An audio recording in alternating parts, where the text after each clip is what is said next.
Cameron, hello. Thank you for joining us for another segment of Cameron with Authors Inside. Today we have a guest who have lived experience to see what's going on with the young man. Hello, how you doing? Introduce yourself to our viewers.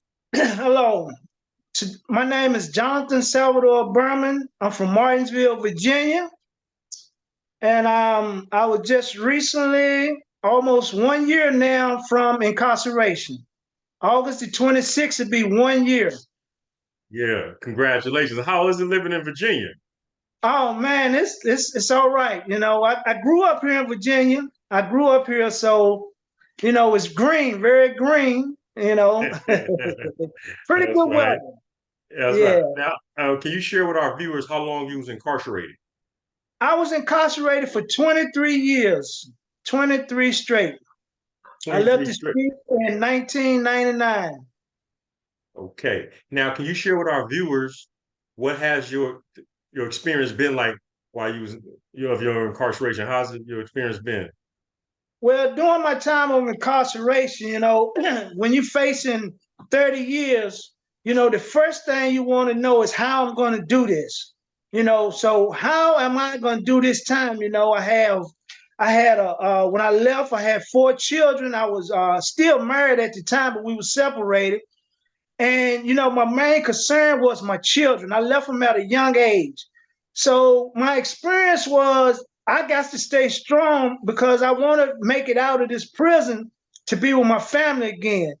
So I started reading the Bible, and I started doing little things. I wasn't where I wanted to be at the time, because I was still 30 years old, 29 going on 30. So I still had a little wild streak in me. And, the stories you hear going into the penitentiary. So now I'm taking the stories from the jail, going down the road, knowing that, the first thing you got to do is, you know, um, find somebody to connect with. And the first person come up to you, this and that. But once you get down there, you learn experience, people all over are pretty much the same. It's how you carry yourself, how you introduce yourself. If you come in as a man, you'll be treated as a man. So my experience going into prison was, I'm a ball player, so I played basketball a lot, but I carried myself with dignity and I kept my head up high. Okay. Now, if you don't mind, what do you think was the most traumatic thing you saw in prison?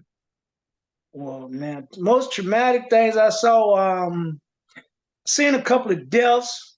I seen a guy hang himself. I didn't actually witness him hang himself, but I saw, him hanging. Um, Fight some of the horrific fights, stabbings. I seen a couple of stabbings. Those was most of the most horrific things that I pretty much saw. Thank you for sharing that with us because we're trying to let these youngsters, these average youth individuals, let them know that prison ain't cool. It's a whole nother world that you have no idea what is about, and Right, we're just trying to give them the raw, ugly truth about right.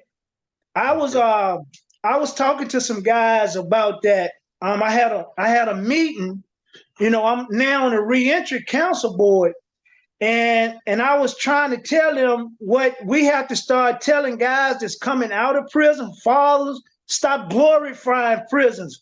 We glorify when we come out, we're being worked out with the tattoos. We're getting a lot of rest and, we sleeping. So we're looking a little healthy. Our skin is looking better, but we don't tell the truth about you worried about is you got a money order coming in to get some commissary or late night when the child hall is closed and you hungry, or you want to get on the phone and talk to somebody and nobody answering the phone. See, we don't tell those parts of the prison life. We just try to glorify some of the things to make ourselves look bigger than what it is. But we don't tell how guys under the sheets at night crying themselves to sleep. So we need Definitely. to, I'm in agree with you. These youth need to know the truth about the other side of prison, the other side of where people being taken advantage of in many different ways. They're getting bullied, they're getting sexually assaulted, they're getting beat up because they can't afford things. You know, we got different gang members extorting people for money. So those are things that they need to know about going into this situation. Okay, now can you share how your experience changed your outlook on life as it relate to average you? The average me would have been in there fighting. And my experience taught me if you want to get out of prison, if you want to live right, you have to change your thought. If nothing changed, nothing changes. So if you don't change yourself, the inner you, then you're going to continue to be the same person that you were. So my experience taught me that first thing I had to do was take responsibility for my own action. So anything that I've done, the choices I make, I have to take responsibility for those choices. And if I don't take the responsibility, I'm going to blame others. As long as I'm blaming others, I'm using it as a crutch. So my experience taught me to be a man, take responsibilities for my own actions, and to start educating myself on how to be a man. See, I thought I was a man, but actually I won't, because a man take care of his responsibility. A man take care of his family. A man provides. A man makes sacrifices. When you're a boy, you're still out there doing the things boys do, running the streets, drinking, doing drugs, womanizing, all those things that come with that. But when you grow up and become a man, you put those things behind you and you learn to take care of what God has given you. He's given you a family. He may have given you a house. Now, once you leave, everything is gone. You returns to nothing. That's what I'm talking about, brother. I see you mentioned God a few times, man. So I take it you're a believer. Yes, yes, I'm a strong believer. God has worked miracles in my life.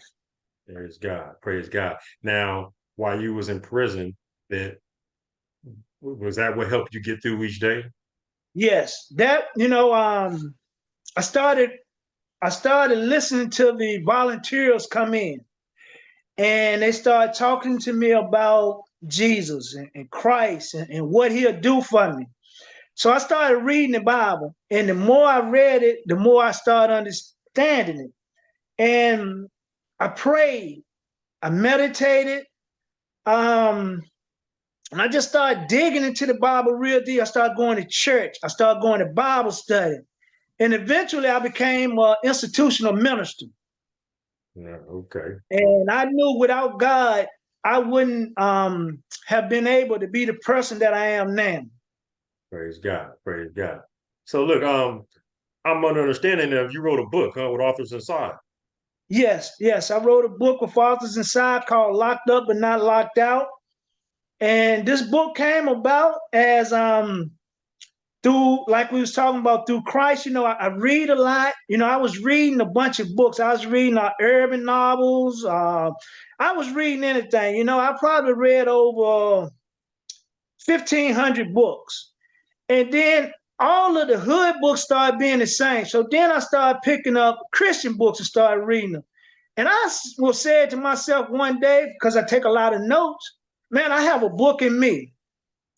So I started writing, and it turned into a book, and I was introduced to authors inside through Laura, the designer of my book cover. She introduced me to your wife, and me and her connected, and and we joined together, and I sent a copy of my first two chapters. Well, it said in one chapter, but I think I sent like three chapters. Yeah. And it went from there. So my book is called Locked Up But Not Locked Out, and it's Hmm. talking about that no matter where you are, Christ is with you. Just because you locked up don't mean that you locked out from Christ. You have so many people, oh, you won't go into church on the street, or you won't doing that.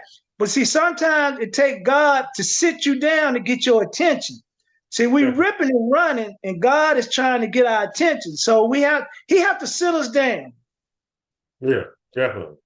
Hey, yeah, here at Authors Inside, we believe writing is therapeutic, man. So, do you get that same experience when you write?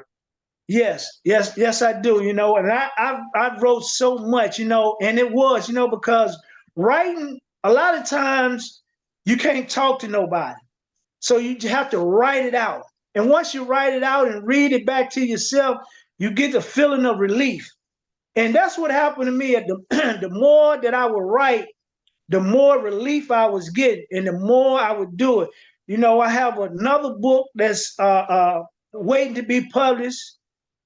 And I'm currently halfway through a third book. I also write plays, which I will be putting one on October the 7th here in Martinsville, Virginia. Is that right? And What's the name of it? the name of the play is Back on the Block. Okay, okay, yeah, that sounds something I'd like to see. Yeah, yeah, man. It's gonna be a nice one, and it's more of a Christian type play. And it's young guys, who family was street dealers, but now they want to go into the church life, so it's a lot of twist and turn to it to keep Yeah, you on the edge. And then okay, at the that's good. end, it all comes together. You be like, okay, yeah, that was the first play I wrote. And then I have another one called When Only a Miracle Do. Yeah. Yeah, it Also. sounds like you're real passionate about this, and I'm glad you found your passion, man. Yeah, yeah. I really, And, I really appreciate that. and that's what it's about, man. Finding a passion for something, and using it in a constructive way, you know. Right. You know, my writings has opened a lot of doors for me now. As I was telling in the beginning, I'm on the reentry council board. And but my writings helped me get there. I went to a meeting and I went with presentation of something that I had written. And when I got to the meeting, most guys that's been coming out of prison or people that's not even been in prison been going to these same meetings. They going with an ideal. They don't have nothing in writing. And I've learned that when you want to present something, you have to have something in writing. So Definitely. writing is very important and a key to success. That's right. That's right. Now, Jonathan, as we trying to engage with these average youth and young adults, what would be some of the methods you would take to engage with these average youth? Me, the average youth, what I would do to engage in them, the first thing I would do is try to meet them on their playing field. Because so many times we try to bring them into our playing field, meaning, these average youth, they like playing video games, they like playing basketball, they like parks. So as an adult, we have to go to these places to meet them there.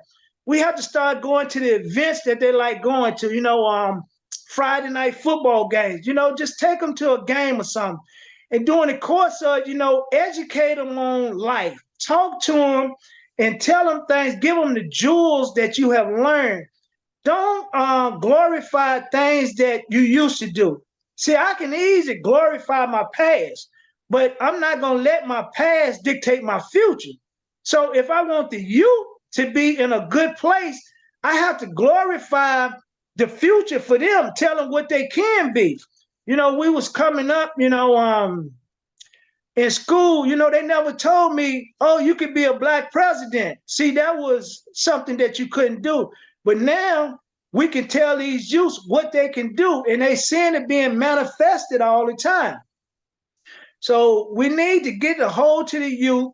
And I think another thing would be that I would do is I would try that some of these young men and women who have a parent that's incarcerated, try to keep them connected in some type of way.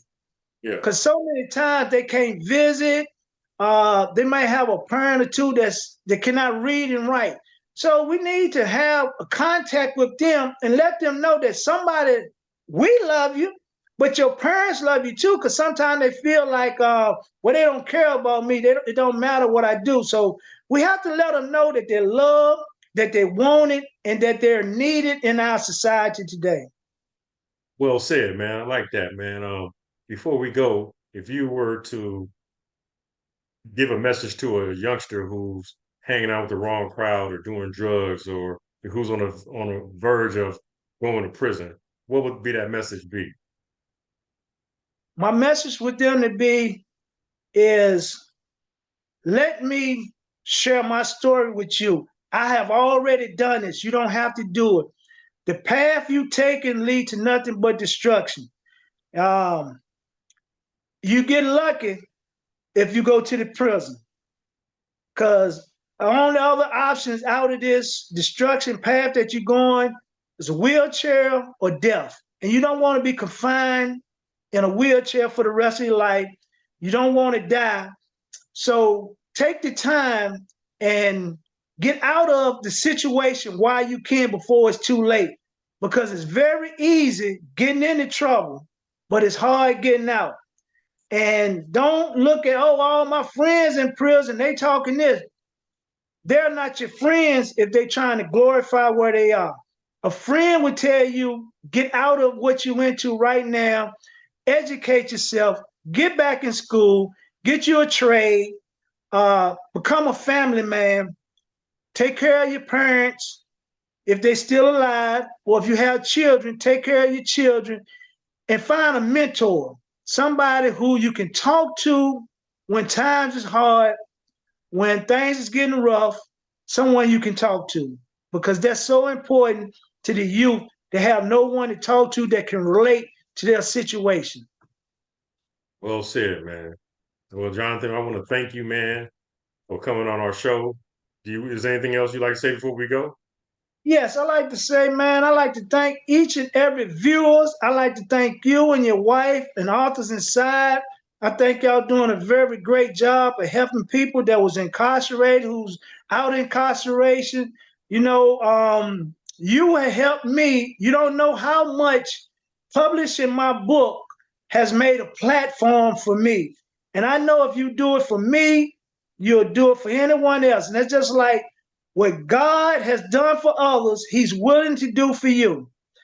And if you just take your time, sit down and connect and stay positive and be on the right path, things will work out in your life. Well said, man. I like your energy, man, and it's a pleasure meeting you for the first time. And you're welcome back anytime on camera on. And just want to say, man, thank you, man, and keep on doing what you're doing. Yeah, man, I really appreciate this. And if it's any way possible after we go out, could you give me a call? Oh yeah, definitely. I'll definitely reach out to you. Yeah, I Definitely. really appreciate that, man. And I would try to be back on when when I have something else. Oh yeah, there's one more thing I need to say, and this need to get out to the world. It's a it's a thing about the Martinsville Seven, and a lot of people don't know about it. It was seven black guys executed for the rape of a white woman in 1949. They was executed in 1951. A 2-day trial executed seven black men, and un they was innocent. They just got a pardon last year, and the governor said, the only reason they were done because they was black men, and what was done was injustice. So here in Martinsville, we're trying to bring awareness to that and let people know about the Martinsville Seven, and we're trying to get it out to the world. Like a lot of stories has been told, like the Emmett Till story. This story need to be told. So I'm in the process of now of trying to write a script. And if anyone that is interested and love to help, man, if they can contact you and contact me, man, I need a lot of help getting this out. Okay, we'll do. We'll do. We'll keep you informed, and thank you for sharing that, man. Appreciate you. Yeah, appreciate it. All right, man. Thank you for joining us, and I'll see you next time. All right, thank you. Okay, camera off.